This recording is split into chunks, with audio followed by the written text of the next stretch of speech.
le 1er mai kenn du liggéey kenn du jàngi kenn du dem fenn looloo tax jàmbaar production woo leen ci arène nationale daal di boole ñaari génération yu bokkul déglu leen Bombardier le B52 de Mbour toujours roi des arènes aller ak retour di ndaanaan kullu faddalin moom nag la ñu jël daal di koy booleeg xale bi nga xamante ne nii bi mu duggee ci làmb ak léegi déggagul mu ñëw kooku nag mooy doomu Parcelles Assainies ñu gën koo xam ci Franc Super Franky def lu ne ci lutte sans frappe combat spécial bi war a dox ci diggante Youssou Ndour di doom ci Balla Gaye numéro 1 nekk ci école de lutte Balla Gaye mu war a jàkkaarloo nag ak xale bi gën a xajam ci génération Talfa Gamer bi Mamadi Ndiaye du xam ngeen ko dina fa jàkkaarloo ak Ndiaga Thiam Fadam Junior dina fa jàkkaarloo ak Jaasi Pël Bay Jóob Safara bu Géejawaay dina fa jàkkaarloo ak Ñang Baalo Caatu Piol jàkkaarloo fa ak Caatu Limousine Julo dina fa jàkkaarloo ak Caatu Yëmbal usine bu nangal ma jàkkaarloo fa ak Boy Fandène Boucher numéro 2 jàkkaarloo fa ak Frambeur Aigle dina fa jàkkaarloo ak Dun bu Faas mbokk yi loolu yëpp ngeen mën ko am ci bésu le 1er mai ci arène nationale en live pay-per-view ci seen affiche.com du xam ngeen ko daw leen gaaw jënd seen ay code balaay xat entrée supporter 2500 francs amateur 5000 francs loge officielle 10 000 francs ciy jàmbar production tooñu ñu kenn te bu ñu tëggee ñëpp békk Mbaye bu Faas daan Bolo bu Louga daan Tidiane Faye le professeur de Langsar daan ñàkk jëriñu daan Papa Boy Djiné vraiment def lu xew kan nga tooñ def ba nga mujjee ay 20 combats mais waaw jékki-jékki rek koo tooñ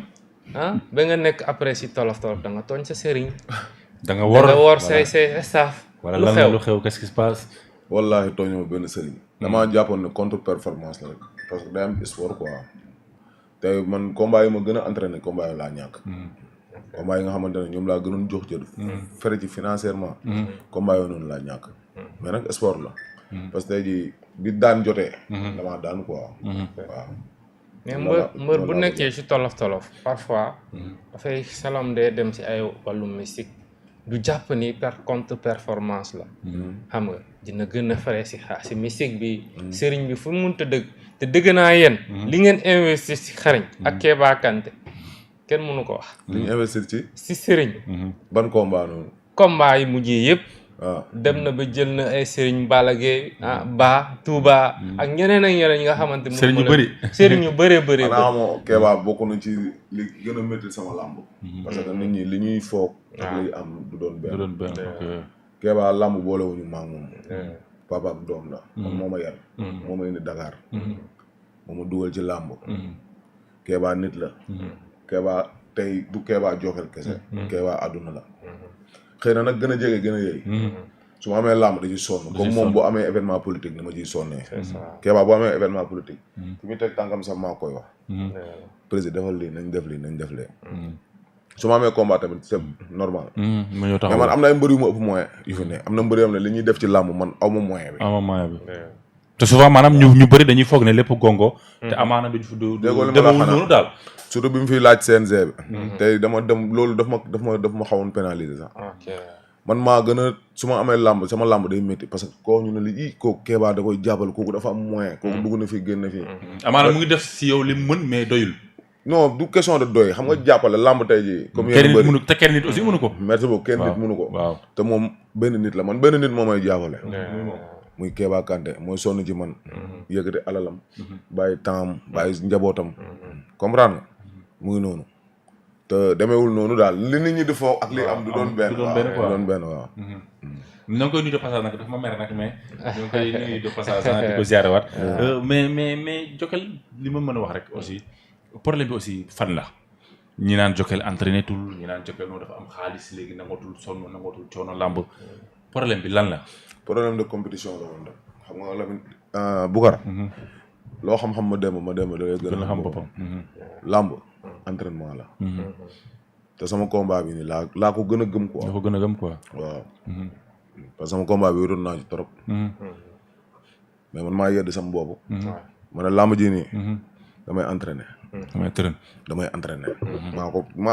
kii la woon quoi décision te bi ma entraîner tamit yàlla dogal na fay na ma waaw kon geneen combat yi mujj daanu entraîner non régulièrement déedéet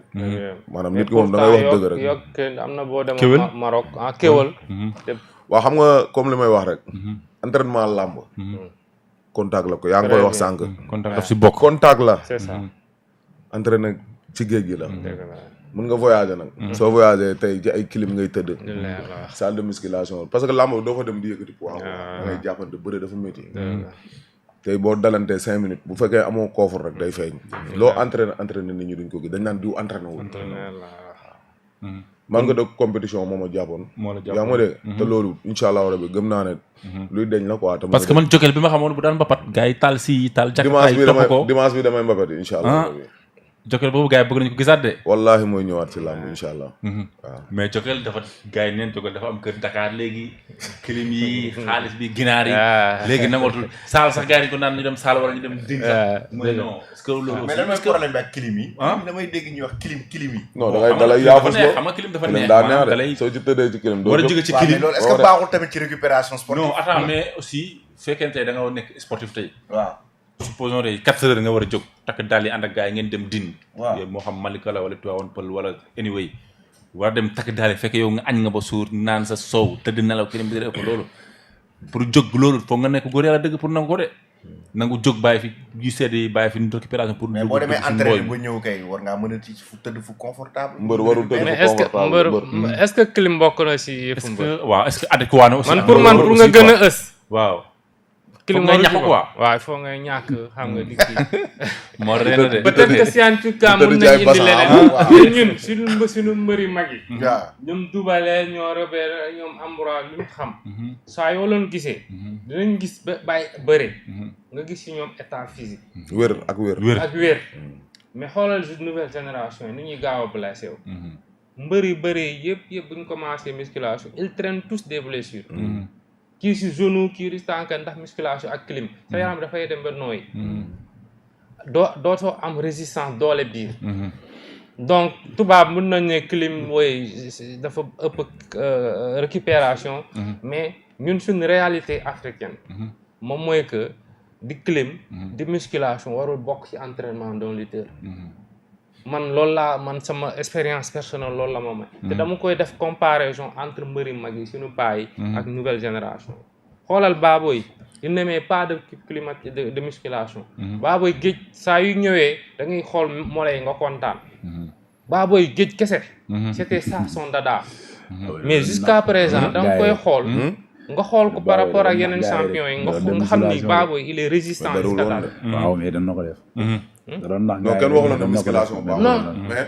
trop comme tey ji sa waay li mu wax dëgg la xam nga tey ji bu fekkee ne da ngay squat 200 kilos par exemple wala ngay squat nu mu tuddati 150 kilos force yow li ngay def ne da nga xam ne lii may def nii dina am inconvénient force parce que li nga yenu moo diis sa lombaire bu amul doole mën na la indil problème mu digg yaa ngi may dégg soit mu indil la problème mu tànk nerf sciatique yu bëri looloo ko indi squat bu métti moo ko indi gis naa plus de 10 lutteurs ay espoir yi bàyyi am na ñu nekk États-Unis am na kenn ki Rock Énergie la nekkoon loolu la am problème nerf sciatique bu ñu commencé musculation donc la nouvelle génération dañuy dem bëgg a wonee ni man damay squat xaw ma ñaata kilo waaw du loolu dañuy gaañu musculation mën nga ko def sax te doo def yooyu doo charge yooyu ay physique yaakaar naa yëkkati poids da nga war a accompagner dañ la war a accompagner des coach de spécialistes yoo xam ne maîtrise spécialiste yoon ñoo fi bëriwuñu Jokal nga bëri Papa Boy Djiné coow li di bëri nga daan ko coow li bëri si yow coow li bëri si côté ay sëriñ génn ñi ne maa ko yàq coow li bëri loolu est-ce que loolu neex na la ci combat bi déedéet waaw parce que dañuy heurter sensibilité am quoi tey Papa Boy Djiné à part mu nekk mbër nit la gor la sport la woon yàlla moo dogaloon man maa waroon daan naa maa ngi koy encouragé mais nit ñi nañ bàyyi yaaxante bi bu gara aduna jaru ko surtout si média yi làmb waaw média yi te damay gis gars yi léegi yéen am ngeen di part de responsabilité journaliste yi parce que damay gis ñuy véhiculer ay messages yi nga xamante ne di tàllal micro ay nit ñi nga xamante ne tekkiwuñ dara parce que nit boo demee bay wax ci micro pour man nit ñi di la dégg waxal lu rafet quoi waxal lu am importance sëriñ boobu noonu xamul ndax dina dund suba xamul ndax dina yeewu fii yàlla rek moo fi nekk Papa Boy Djiné góor la parce que moom moo choisir nekk mbër yombul am licence lii tolof la te day deñ yàlla na ko yàlla teggil mais damay lancer message côté boobu noonu journaliste yi dañuy xoolate ñi ñuy tàllal micro man mbër laa nit laa Papa Boy Djiné ni mu amee ay mbokk munoon na ma daan man Papa Boy Djiné su ma daanoon nan lay demee coow day gën a nekk sa côté day gën a nekk sama côté parce que combat bi mu taxee lu ñuy wax combat ndeysaan la comprendre amaana sax moom li mu fere ci combat bi man ferewu ma ko ci yàlla mooy dogal nee nañ jëlee na 10 bloc dégg li ma la vraiment yàlla mooy dogal ci la dëkk de waa ci la dëkk de gunge ko te mbër la nit ku baax la te aussi vraiment dafa am mental de fer jàmbaar la quoi wallaahi jàmbaar la na ko gars yi motiver gars yi jàppale ko parce que nit bu nekkee ci naxar Papa Boy Djiné psychologiquement nit ñi dañ ko war a jàppale psychologiquement parce que jàppale nit du may ko xaalis ku ci mel ni Boucar mi tey mun na ko woo téléphone papa demal nga compétir yi compétition papa demal nga bëre ji papa del def lii noonu la ñuy jàppalee nit mais nekkul di ko xas di xas njabootam di xas jabaram pour lan te jabaram jàmbaar la jabaru Papa Boy Djiné ñu bari moo leen gën soxna te tolof yi muy dund am na ñu ngi ko doon dund seen soxna wan nañ leen ginnaaw nañ bàyyi loolu jàmbaar la góor la dañ ko jàppale foofu lu ma siy teg effectivement xam nga Jokal sànq Boucar nee na compétition entraînement dëgg Papa Boy Djiné tey boo ko laajee dañ lay naan dégg naa jabar ji nee na def na regroupement añ reer ndekki yëpp da doon ñëw mën nga jël regroupement ak say xarit mu bañ a doon entraînement bu intense entraînement bi nga soxla diggantaan man gëm naa ni ba léegi Papa Boy Djiné entraînement am dafa des donte combat bi def na si effort parce que combat bi gudd na yàgg na dem na ñaata minutes 15 minutes xaw ma 17 minutes sori na daal tenir na ko te bu muy daan ku juumul doo daanu donc lu ma koy conseillé dafa soxla beneen entraînement yeneen staff man gëm naa ni Papa Boy Djiné war na gën a mun a jege ñu mel ni ñoom Sa Thiès ñu mel ni ñoom Balla Gaye 2 mu entraîné ndoo ak ñoom seen regroupement Sa Thiès bu amee combat mu bokk si ñuy regroupé ak moom bokk si sparring partenaire yi sparring partenaire bëgg Balla Gaye bu amee combat mu jegee ko loolu da koy dolli loolu day am lu muy def ci moom parce que ñooñu dañoo mën a bëri te xam nañ compétition Papa Boy Djiné pour man bu amatee combat mun naa bañ a dem si mystique na jege des compétiteurs ñu mën a bëre te du ko regretter mais tant que dañ koy def si bopp bi dañ laa jekku dañ laa liggéey dañ laa kii loo am si alal si loolu nga koy investir te dañ lay wax promettre la ne combat bi di nga daan tellement que te aussi mbapat bi aussi bu si gënoon focus tuuti dina si baax waaw tey xoolal tey Sénégal tey mbër yi ngi fiy lim ñi mbapatul boo jëlee 10 8 yëpp jaar nañ ci mbapat ba ci Zarko bii nii Zarko tey bi muy toj Zarko toogal naa ko fu ñuñ cumukaay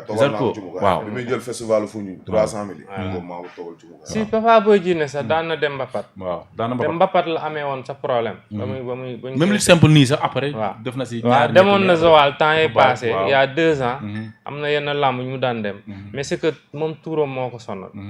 jabar diw comprendre moom boo amulee loolu mun nga jël mbëri géejawaay di contact ak ñoom ngay ànd ak ñoom di contact loolu genre mbapat la bu ñuy compétir ngeen entraîner mel ni kuy bëri arène di nga gis les fruits mais turam bi jabar ndéegi fu mu dem si mbapat loolu da koy même benn combat Papa Boy Djiné journaliste yi yëpp caméra yëpp dañ koy fixé si moom te loolu arrangé wu ko yooyu yëpp da koy xaaw a déstabiliser donc na xool quel plan de relance pour Papa Boy Djiné ñu indi ay spécialistes préparateur physique technicien ñu indi bañ ci boole mystique et mental ak mental il a besoin d'une préparation psychologique ci par rapport ak yi mu jugee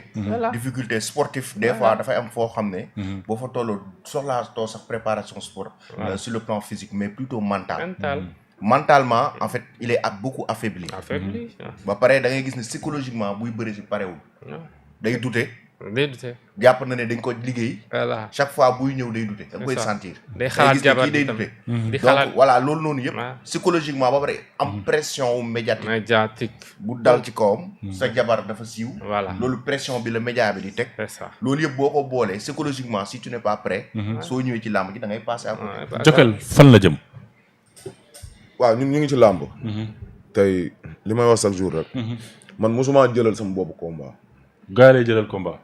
wallaahi azim mais nag jot na aussi nag nga jëlal sa bopp combat ngir gën a mën a wane sa bopp parce que aussi def nga 20 combat daan nga ay ndaanaan ay Lamine Koor Langsane Rambo Saloum Djili Mbaye Tidiane Faye ñàkk jariñu Papa Boy Djiné daan nga ay champion xam nga tey jii làmb li ñuy wax rek boo amee kilifa jiital leen boobu ba tey chaque jour da nga leen di bàyyi ñoom ñuy doxal ba pare dama jóge woon ci écurie dem ci benn écurie te écurie bi ma dem dama fa nekk ak samay rak nekk fa ak ay booy yu nga xamante ne tey jii ay booy yu am talent lañ booy yu gëm seen bopp di masawu Ndiaye Diène démb ci combat bi di ko wax ne làmb noonu la mais comme li ma la wax rek man sama staff laay déglu suñ ma ne diw ngay bëreel non man diw laay bëreel incha allah rabi mais tey man grand bëgg naa tey Jokal bëri ay combat coow tey Mor Kang Kang Tapha Mbeur pourquoi pas ku ci génn pourquoi pas Liss Ndiago Pokola pourquoi pas ku ci génn parce que aussi booy yooyu aussi wala da nga bëgg a lii si gars yi ci kaw booy daa mel ni booy ñëpp xaalis de maa ngi ci làmb daal maa ngi ci làmb essentiel ni damaa nekk ci defaruwaat bëgg naa defaruwaat daal ba ci kanam rek incha allah rabi maa ngi ci làmb daal waaw yaa ngi ci làmb xam naa dina am combat lu dul yàgg dara incha allah waaw mais am na ñu bëgg a bëreel aussi ngir gën a mën a wane sa bopp ñooñu laay bëreel sax ñoo bëgg a bëreel ñi nga bëgg a bëreel ñooñu laay bëreel wala ñi ma lim nii yàlla baax na daal Boucar xam nga gars yi rek mooy loolu doyen sa waay nangul wax de non xam nga tamit mën nga am staff ñu lay tànnal mais nga exprimer sa besoin bëgg na ba sa bëgg-bëgg pare naa pour bëri ak diw ak diw moom it buñ ko déggee dinañ xam ni ñii de soxla nga leen ñu xool ndax baax nañu wala baax effectivement lu Boucar cité non man ñi ma bëgg a bëreel essentiel dañoo nekk ci contrat maa ngi gis benn site fom benn journal bu bind jeex jaam da ngay nekk ci xale yi non da nga bëgg a yëg jeex jaam moom dama bëri waaw rawu ma ko nag xëy na mais dama bëri jeex jaam léegi ñan ñooy sa adversaire sama adversaire dañoo nekk ci contrat ni ah waaw ñoom ñu ngi ci contrat te dinañ bëri léegi yàggul ok ñoom ñan la ñoom Boy Diop le 1er mai kenn du liggéey kenn du jàngi kenn du dem fenn looloo tax jàmbaar production woo leen ca arène nationale daal di boole ñaari génération yu bokkul déglu leen Bombardier le B52 de Mbour toujours roi des arènes aller ak retour di ndaanaan kullu faddalin moom nag la ñu jël daal di koy booleeg xale bi nga xamante ne nii bi mu duggee ci làmb ak léegi déggagul mu ñëw kooku nag mooy doomu Parcelles Assainies ñu gën koo xam ci Franc Super Franky def lu ne ci lutte sans frappe combat spécial bi war a dox ci diggante Youssou Ndour di doom ci Balla Gaye numéro 1 nekk ci école de lutte Balla Gaye mu war a jàkkaarloo nag ak xale bi gën a xajam ci génération Talfa Gamer bi Mamadi Ndiaye du xam ngeen ko dina fa jàkkaarloo ak Ndiaga Thiam Fadam Junior dina fa jàkkaarloo ak Jaasi Pël Bay Jóob Safara bu Géejawaay dina fa jàkkaarloo ak Ñang Baalo Caatu Piol jàkkaarloo fa ak Caatu Limousine Julo dina fa jàkkaarloo ak Caatu Yëmbal Usine bu Nangal ma jàkkaarloo fa ak Boy Fandeen Boucher numéro 2 jàkkaarloo fa ak Frambeur Aigle dina fa jàkkaarloo ak Dun bu Faas mbokk yi loolu yëpp ngeen mën ko am ci bésu le 1er mai ci arène nationale en live pay-per-view ci seen affiche.com du xam ngeen ko daw leen gaaw jënd seen ay code balaay xat entrée supporter 2500 francs amateur 5000 francs loge officielle 10 000 francs ciy jàmbaar production tooñu ñu kenn te bu ñu tëggee ñëpp békk